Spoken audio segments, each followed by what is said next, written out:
Hey guys, what's up? I'm Noah, this is Analog Resurgence, and today I'm talking about Kodachrome.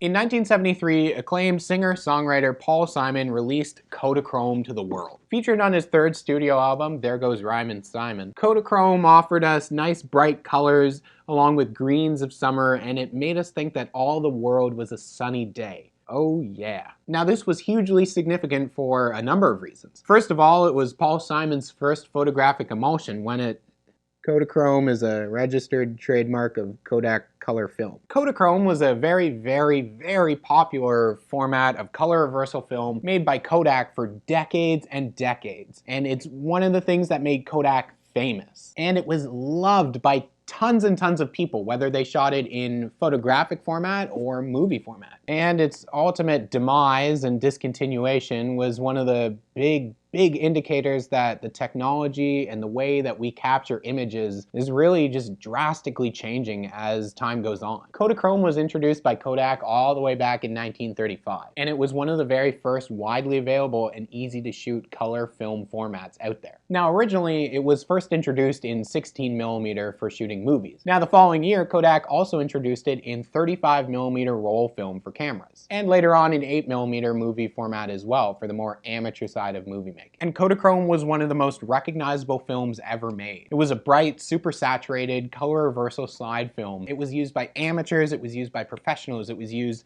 by documentary filmmakers, it was used in wartime, it was used for photography, for magazines, for print media, educational purposes. Kodachrome was huge, and it was all Kodaks. See, not only did Kodak create the film, but they also created the proprietary chemical developing process that went along with developing Kodachrome rolls of film. And for the longest time when you bought Kodachrome, you also bought prepaid developing that would involve sending it back to Kodak in order to get those images processed and developed so you could see them. That was until sometime in the 1950s when a court ruled that Kodak had an unfair monopoly on this whole Kodachrome thing, and that just allowed more labs to be able to use the Kodachrome developing process in order to develop Kodachrome rolls. But they were still using Kodak's chemicals though. And over the years, Kodachrome was available in a bunch of different formats as well. There was Kodachrome, Kodachrome Professional, Kodachrome 2, Kodachrome 25, Kodachrome 40, Kodachrome 64, and Kodachrome 200. And of course, Kodachrome was available in a bunch of different formats for photography and for motion picture, including this little roll of expired dead Kodachrome 2 in Super 8 that I have kicking around. So while Kodachrome was around for decades and it was incredibly popular, that time is long gone, unfortunately. Over the years, a number of different Kodachrome film stocks were just slowly discontinued until around the 1990s and the early 2000s when really only Kodachrome 64 still existed. Ultimately, film sales were dropping and the world was changing. So Kodachrome still required this highly specialized developing process that was really specific to only Kodachrome. Kodachrome is a color reversal slide film format, and there are other reversal slide formats out there as well. Ektachrome, which is another Kodak branded slide film. There's also Fuji's Provia and Velvia that exists as well. But Ektachrome and Provia and Velvia and like every other color slide film that's out there uses the E6 chemical process, which requires less chemicals than the Kodachrome process and can develop a wider variety of different film types. Kodachrome's process though was only used for Kodachrome, so it was easier to be able to develop other slide films instead of Kodachrome. And so in 2009, Kodak announced the discontinuation of their oldest existing film stock in production, Kodachrome 64, and along with it, the end of Kodachrome in general, including the production of the proprietary Kodachrome chemicals. This was pretty big news in terms of film photography, and as the world was kind of improving on technology for digital cameras and just the way that cell phones were now having cameras more and more frequently of higher and higher quality, it kind of signaled a very big change in the future of film and photography in general. So the final developing run of Kodachrome was done at a lab in Kansas called Dwayne's Photo in 2010. It was a worldwide deadline, and they were using the last of the Kodak chemicals that they had to run that processor and to be able to develop that film. And people sent in Kodachrome from all over the world, and it was the last lab that was ever going to be able to do it in the way that the film was designed to be developed ever again. So it's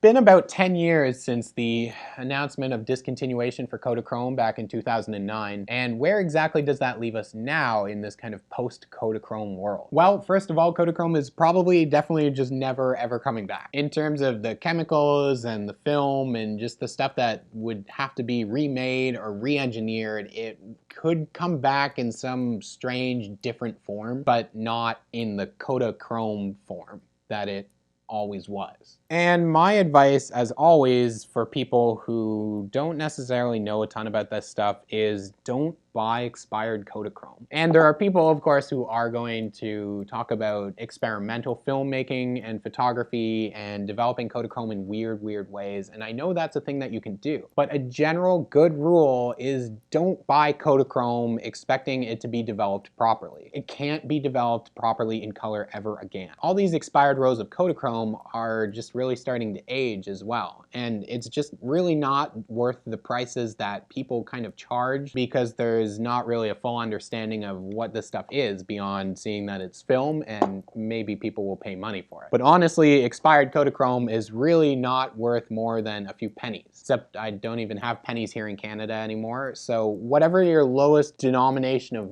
coin is for your currency, Kodachrome is worth about that. Maybe not even. It's pretty much what's called a dead format. There are, of course, some people out there who have experimented with developing expired stuff in a different color chemical process. And there are some interesting articles and examples of just experimental stuff that some people have had luck with when they're playing around with expired Kodachrome. But in terms of just walking into a film lab and dropping it off, it's not something that you can do anymore. And in my own personal opinion, buying old rolls of Kodachrome and shooting them just to try and develop them as black and white, it's kind of like the lowest that Kodachrome can go. This film was designed as a color reversal film, which means it's bright, it's saturated, it's contrasty, it gives you really unique, special looking results when it's developed the way that it should be. But taking that and just doing it as black and white is like resurrecting the dead. It's like zombified Kodachrome. But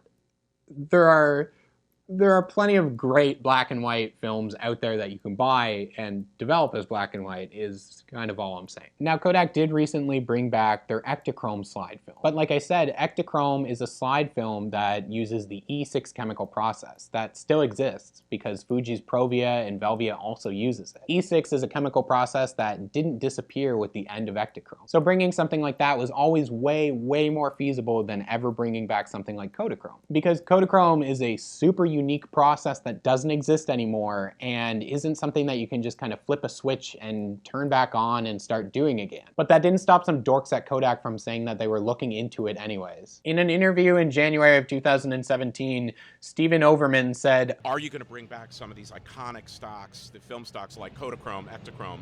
I will say, we are investigating Kodachrome, looking at what it would take to bring that back. And you know who Stephen Overman is? He's the chief marketing officer. And all I'm saying is maybe I don't work for a large corporation, but it just doesn't seem like the marketing people are the ones to make the call on something like that. To be fair though, in an interview like 10 days later, Dennis Olbrich, who is the president of the Imaging, Paper, Photochemicals, and Film division at Kodak Alaris, said they probably wouldn't be doing that. And that's maybe a job title with a bit more weight behind it in terms of making the decision on what is and is not possible in the terms of chemically re-engineering a film. So like, figure it out, Kodak. Also, where is the Super 8 camera? So now in a world where kind of a newfound interest of film photography and analog movie making and just kind of all this stuff is sweeping like a younger generation of people who never had experience with it in the first place, there's a massive amount of people out there who have no idea what Kodachrome is or was and just never will. But I mean, also not everybody necessarily remembers the 1973 album There Goes Rhymin' Simon, which also is kind of a shame. Hey, thank you guys so much for watching, and subscribe if you haven't done so already as I continue to talk more about the different songs of Paul Simon on the 1973 album There Goes Rhymin' Simon. And if there's any other Paul Simon albums that you want me to learn about or look at in future videos, then you can comment on this video and any of the videos in general on the channel. And if you're interested in supporting the Analog Resurgence channel, there is a link in the description down below to the Analog Resurgence Patreon. You can head over there and check that out as well. So thank you guys so much for watching, and I'll see you soon. Kodachrome is fine, but American Tune is the real gem on this album.